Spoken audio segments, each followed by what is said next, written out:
अभी अभी का मेरा ताजा अनुभव है।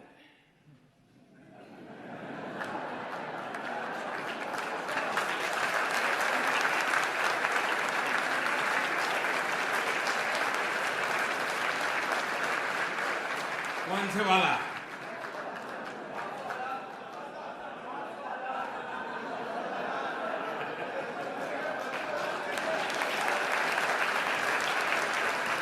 आपको भी पता है कि अचानक 8 तारीख को रात को 8 बजे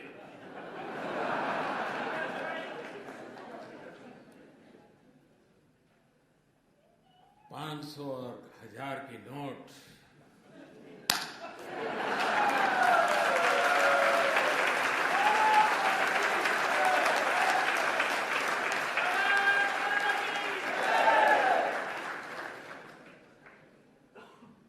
मैं 125 करोड़ देशवासियों को नमन करता हूं, सलाम करता हूं।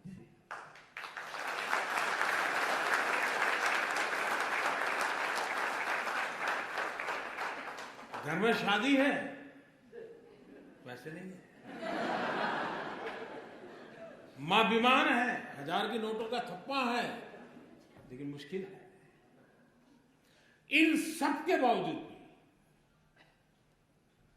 तकलीफ है, ये पता है, खुद को है पता है, अड़ोस पड़ोस को है पता है, उसके बावजूद भी लोग मुंह में उंगली डाल डाल करके पूछवाते थे, मोदी को कुछ बोलो,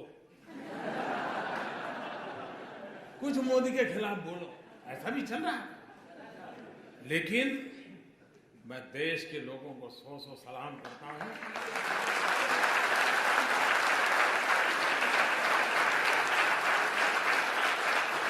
कोई 4 घंटे लाइन में खड़ा रहा, कोई 6 घंटे खड़ा रहा, लेकिन तकलीफ झेली, लेकिन देश के हित में इस निर्णय को वैसे ही स्वीकार और स्वागत किया है जैसे 2011 में जापान के हर नागरिक ने करके दिखाया।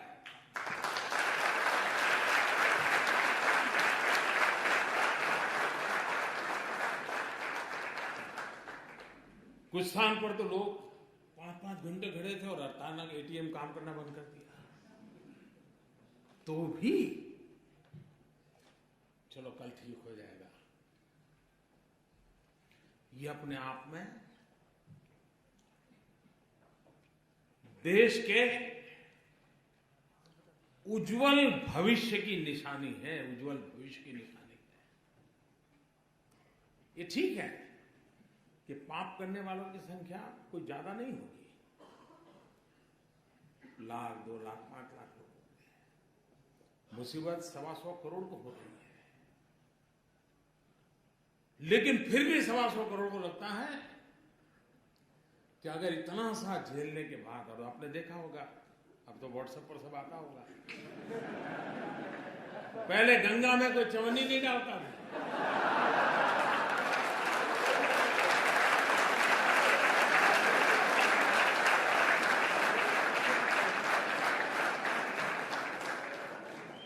नोटें बह रही है गंगा।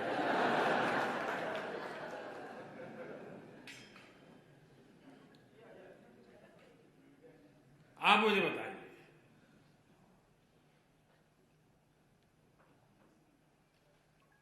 ये चोरी का माल निकलना चाहिए नहीं निकलना चाहिए? सामान्य मानवी को शिकायत ये होती है कि आप एक को फायदा हो दूसरे को नुकसान हो, उसको लगता है भाई कानून सबके 500 की नोट गई, सबकी 1000 की नोट गई, मोदी की भी 1000 की नोट अब बाजार में चलने वाली नहीं है, तो लोग कहते भाई ये बढ़िया है। ऐसा होना चाहिए, हर एक के लिए समान उसका असर है। और इस कारण, इस निर्णय से मुझे भी पता नहीं था कि मुझे ऐसे आशीर्वाद मिलेंगे, जिस आशीर्वाद के शायद मैं जब सोच रहा था कि ये करूंगा तो क्या क्या तकलीफ आएगी, क्या क्या फायदा होगा, वो तो मैं सोचा ही नहीं था। मैं दिमाग खपा रहा था कैसे करूं कैसे, और अच्छा ये काम ऐसा था कि लोगों से बता भी नहीं सकता था, अचानक करना पड़े, वरना तो खेल खत्म। जो लोग इतना जमा कर सकते हैं वो अपनी जगह भी कर सकते हैं, तो इसलिए इसको सीक्रेट रखना भी जरूरी था। तो मैं सोच रहा था ये तकलीफ होगी, ये तकलीफ होगी, ये मुश्किल होगा। तो हमारी एक छोटी टीम थी, बैठ करके रास्ते खोद रहे थे। लेकिन मैंने ये नहीं सोचा था उसमें से मुझे कोई आशीर्वाद भी मिलेंगे। जब लोगों को पता चला कि किसी गृहिणी के, कि हर महिला सब्जी लेने जाती है, थोड़ा बचा लेती है, साड़ी के पल्लू में बांध के रखती है, घर में सब खाली हुआ, मुसीबत आई, वो निकाल के दे देगी, लो जाओ जाओ ले जाओ। हमारे देश में महिला कुछ न कुछ बचा के रखती है, और ईमानदारी का होता है, कोई बेईमानी का पैसा नहीं होता है। जब हमने कह दिया कि अगर किसी गृहिणी का 2.5 लाख रुपया अगर वो बैंक में जमा कर देगी तो सरकार उसको नहीं पूछेगी कि ये 2.5 लाख रुपए कहां से आए थे।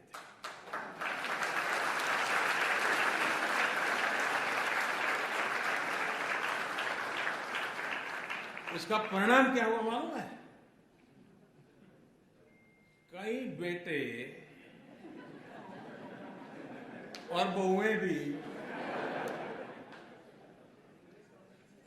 जो वृद्धाश्रम में मां को रख के आए थे, उन्होंने 2.5 लाख रुपए जमा करा दिया मां के खाते में।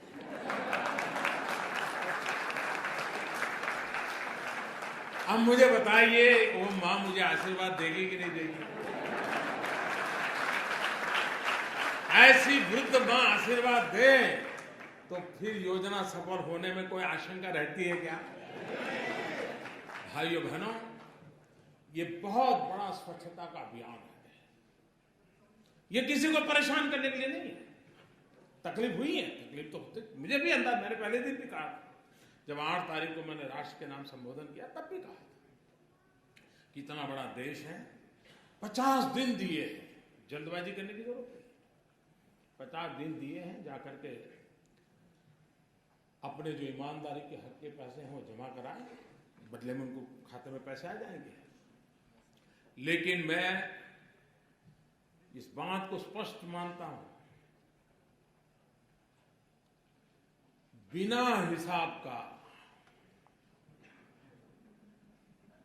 अगर कुछ आया हाथ तो उसका देश आजाद हुआ तब से आज तक का हिसाब चेक करने वाला।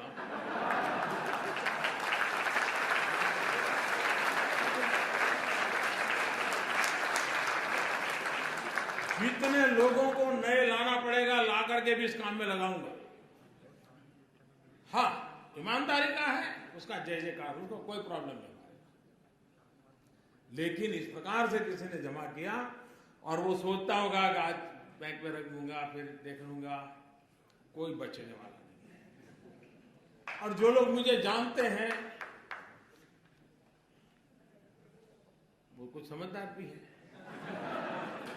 तो उनको लगता है यार बैंक में जाने के बजाय गंगा जी में जाना अच्छा है। पैसे मिले या न मिले, पुण्य तो मिल जाएगा। और इसलिए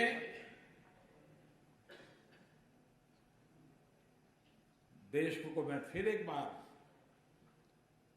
आज पहुंचते ही फिर से भी मैं लोगों को बार बार कहने वाला, ईमानदार लोगों की रक्षा करने के लिए मेरी सरकार सब कुछ करेगी, और बेईमानों को तो हिसाब चुकता होके ही रहेगा।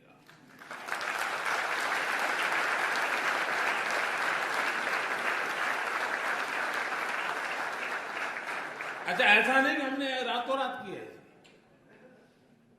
हमने पहले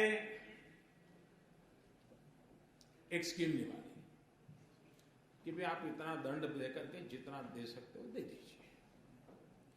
तो करीब 67,000 करोड़ रुपए आए। तब भी कुछ लोग तो कहते थे कि मोदी फेल हो गए, मोदी का कुछ नहीं हुआ, लेकिन आखिर भी आंकड़ा आया तो अब वो बोलते ही नहीं। और पिछले 2 साल में इस प्रकार के अलग अलग जो प्रयास किए, करीब करीब 1.25 लाख करोड़ रुपया वापिस आया। 1.25 लाख करोड़ रुपया।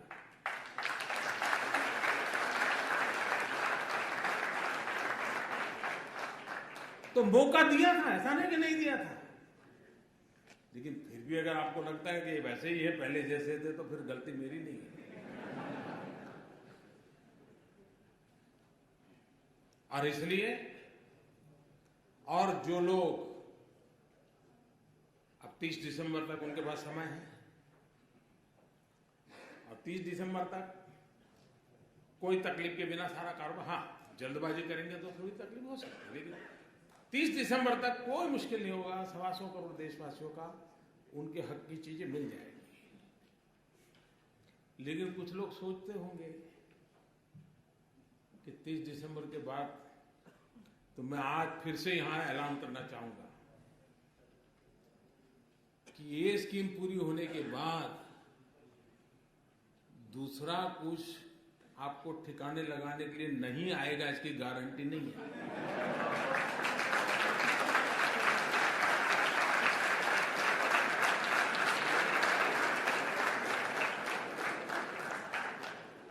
अब दुनिया इतनी बदल चुकी है, हमने मुख्य धारा में, आप ठीक है पहले कर लिया भाई, मैंने मौका दिया है, आ जाइए।